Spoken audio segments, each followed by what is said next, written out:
হ্যাঁ সরকার ইচ্ছা করলে সব কিছুই করতে পারে। তা তো ঠিক আছে। ন্যায্য মূল্যে চাল দিয়া এটা বেচছো কিনা মনে কর আবার মাল কিনোস না, আবার বেচ না, মনে করলে খাওয়াস না। বাইরে যারা ব্যবসা করে 70 থেকে 80 টাকা, মনে করেন 80 টাকা কিন্তু আলুর দাম। তাহলে এই যে এরকম পলিটিক্স করে যদি তোরা এই মাল স্টক করে যদি জনগণটা খাওয়াইতে পারো, একটা নির্দিষ্ট মূল্য দাম আছে, ওই দাম দিয়ে জনগণ তাদের কিনা দেবো। তা তো ঠিক আছে। দেবো না? তুই মালটা কিনে আবার আবার বেচতে পারবি না, খাওয়াইতে পারবি না।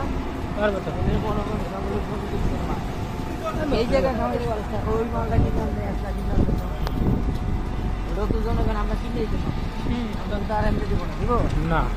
এই জায়গায় মনে হয় 70 টাকা ওরা কিনে আছে মনে করেন